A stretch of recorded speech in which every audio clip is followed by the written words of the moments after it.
Try to believe in anything greater. A informação é que o Corinthians já tá quase vendeu já o nome do estádio. Eu digo quase porque a gente já entrou nessa história tantas vezes e o nome do estádio não saiu, mas parece que agora é muito quente. O Corinthians está vendendo o nome do estádio, daqui a pouco as informações com a Joana de Assis. E o Isla é jogador do Flamengo, se apresentou hoje com a camisa rubro-negra e já falou, o chileno já falou como novo jogador do Flamengo. Desafío hermoso para mí, un desafío que como jugador me da mucha más expectativa para luchar. Vengo a un club top de Brasil, un club increíble, con jugadores de trayectoria. Claramente, después de los 13 años que llevo en Europa, yo vengo a aprender también de jugadores que son líderes,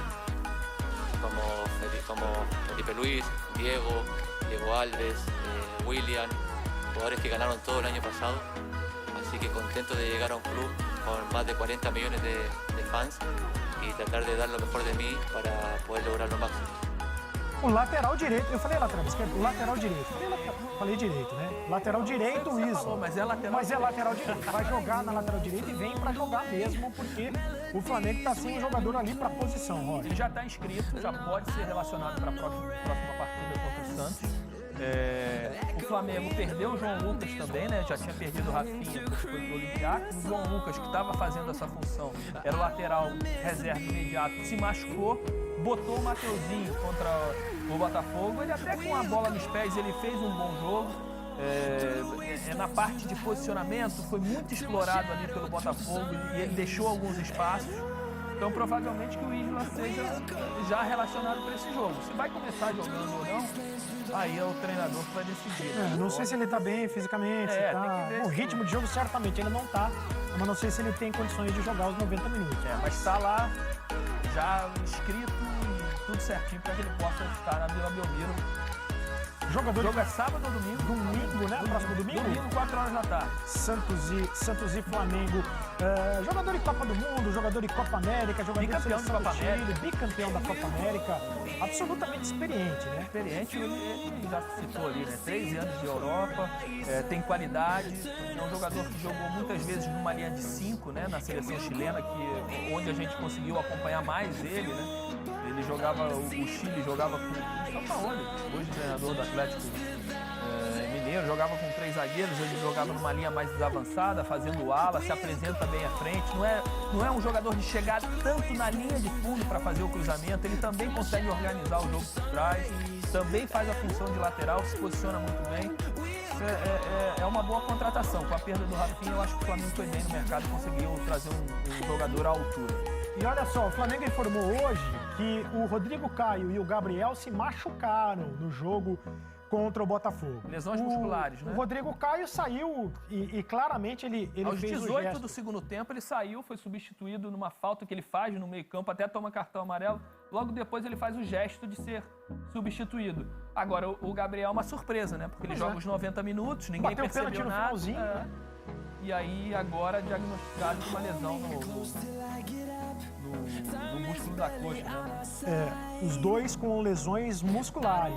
E aí o Flamengo não informa quanto tempo é que eles vão ficar de fora. Não sei se vão jogar domingo ou não, se conseguem jogar domingo. Aí, ó, o Rodrigo Caio é adutor esquerdo, né? Ele está ali com a mão na parte do adutor.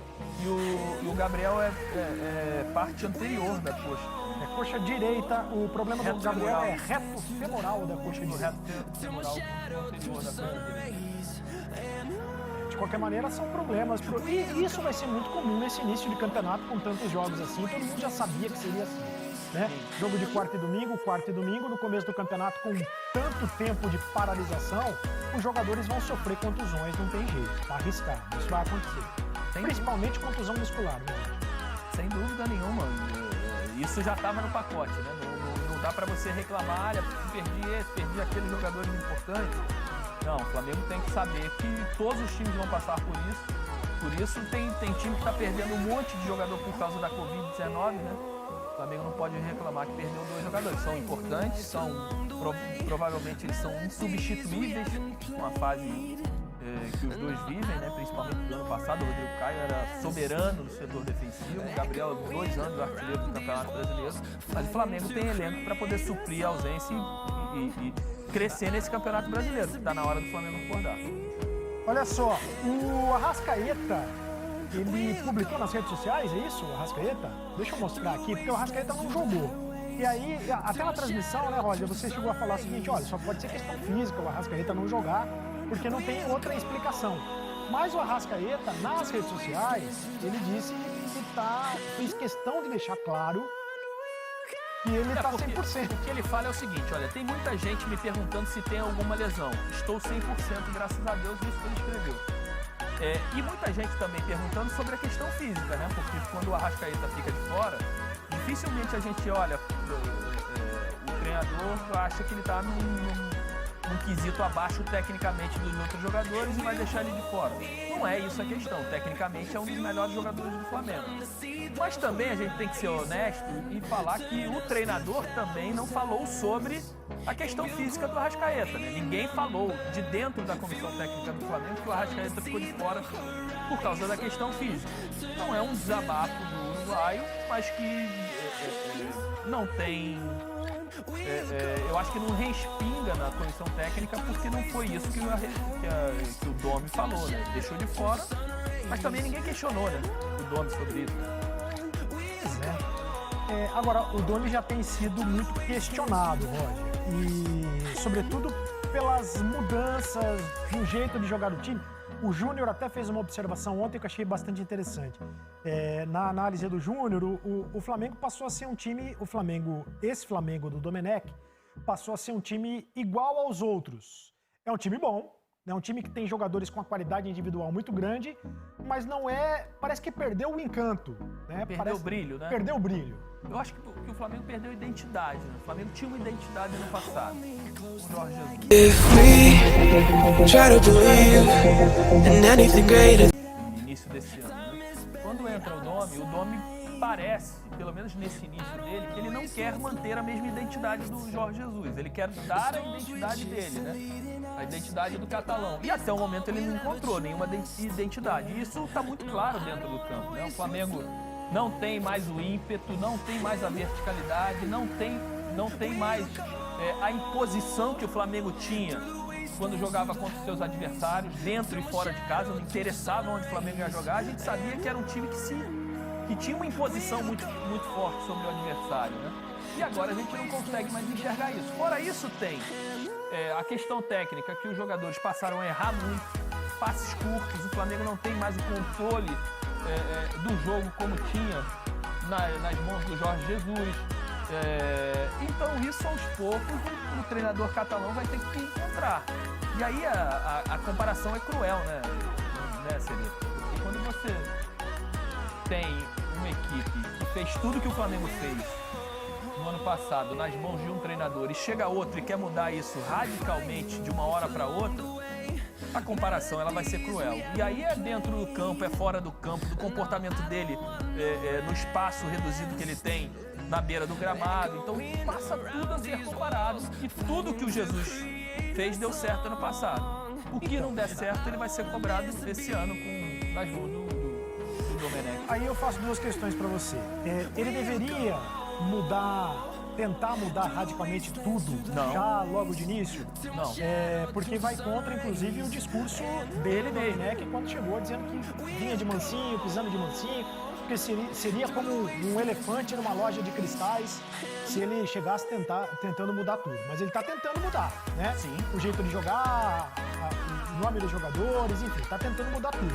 E a segunda pergunta, os dirigentes do Flamengo sabiam quem era o técnico que estava contratando, o modelo de jogo, o jeito de jogar? Quem era o técnico que era diferente do Jesus? Então, a minha teoria é a seguinte, Sereta, ano passado o Flamengo foi conversar com o Jorge Jesus da mesma maneira como fez agora com o Domenech. E a possibilidade de dar errado com o Jorge Jesus era muito grande, né? Porque você estava trazendo um treinador europeu no meio da temporada, um time que tinha um elenco bom, mas que não funcionava.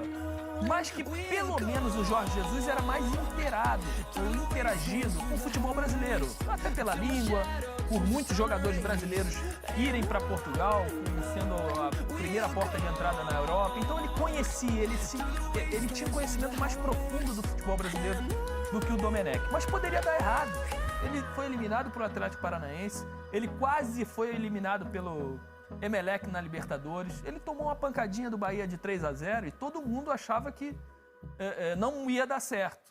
E deu certo, encaixou de uma forma que há muito tempo não via no futebol brasileiro, um treinador com sua equipe. O Flamengo tentou a mesma coisa com o Domenech, só que o Domenech é um treinador catalão, não domina a língua, só tem uma experiência como treinador, muitos anos como auxiliar técnico. Não é fácil você sair da sombra de alguém, se tornar um ator protagonista de uma produção tão grande como o Flamengo. Cara, a chance de dar errado é muito grande. Mas continua aqui a nossa torcida para que dê certo, para que ele traga novos conceitos, para que ele não só faça bem ao Flamengo, mas que também ele faça bem ao futebol brasileiro. Mas esses primeiros passos do catalão aqui no Brasil não tem sido fácil. Porque a gente sempre lembra disso, que o Jesus teve um período de 20 dias que de foi treinamento. A paralisação de treinamento, que era o período da Copa América. O campeonato estava parado, o Jesus chegou e conseguiu montar o time. E o catalão, o Domenech, ainda não teve esse tempo, já pegou essa o avião andando. Se eu não me engano, essa é a única semana livre que ele vai ter até o final do ano. Essa semana agora. Ele vai tentar, de fato, implementar os conceitos dele, que são diferentes dos conceitos do Jesus. A gente vai mostrar aqui as alterações que ele fez desde o primeiro jogo, ou nos últimos jogos, em relação ao time que jogava com o Jesus, para tentar entender algumas mudanças, porque não são mudanças apenas no modelo de jogo, ou no conceito, no tal jogo posicional. O Jesus tinha um jogo de mais mobilidade. Flamengo e Atlético Mineiro, o primeiro jogo foi o mesmo time do Jesus. E o Flamengo perdeu por 1-0. O Atlético Goianiense venceu por 3-1, mas ainda mesmo assim, né, no primeiro jogo, né, que teve muita crítica em relação às alterações que ele fez, né? Sim. Que ele botou Deixou 5 atacantes no final do jogo. O segundo jogo, derrota para o Atlético Goianiense 3-0, houve duas mudanças. O Rafinha ficou no banco, o Rodrigo Caio na lateral, e aí muita corneta, porque o Rodrigo Caio foi mal na lateral, né? E ele tira o pilar da defesa do Flamengo para deslocar ele para um posicionamento que ele não conhece, e aí bota o Gustavo Henrique com o Léo Pereira. E o Vitinho no lugar do Arrascaeta. No terceiro jogo, vitória do Flamengo sobre o Curitiba. Era o time do Jesus com desfalques. No dia do suspenso, César jogou e o Rafinha deixou o time. O João Lucas jogou na lateral direita do Jesus, e o César jogou no gol porque os dois não jogaram, né? Nem Rafinha, nem Diego Alves. Mas era o 4-4-2 lá, praticamente. Era o mesmo time do Jesus, o mesmo desenho. Contra o Grêmio, 10 dos 11 jogadores que eram escalados pelo Jesus, com o João Lucas metido na lateral. Sim. E contra o Botafogo, 2 pilares do Jesus de fora. Mateuzinho no lugar do João Lucas, machucado, e o Diego no lugar do Gerson. Por opção, pelo menos, já não tenho outra informação. Por opção, tanto o Diego no lugar do Gerson e o Pedro Rocha no lugar do Arrascaeta. Foram opções do Domenech. Então, só que aí você também não está indo mais profundo, né? Porque a gente está falando só das mudanças de peças, né? Isso.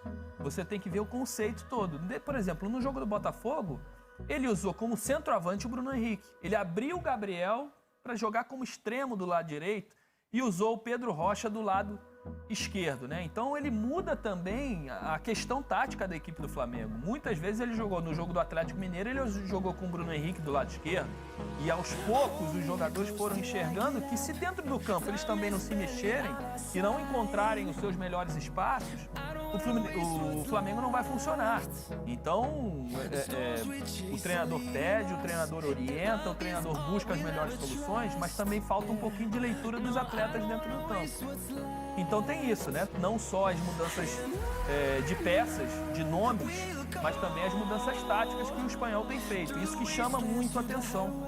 E também as substituições, né, Ceredo? Porque, por exemplo, cadê o Michael? O Michael ontem não Cadê o Michael? Eu pergunto, cadê o Michael? Será que ele conhece o Michael? Será que ele conhece? E é natural que ele não conheça os jogadores do Flamengo ainda. Não, o Michael... If we try to believe in anything greater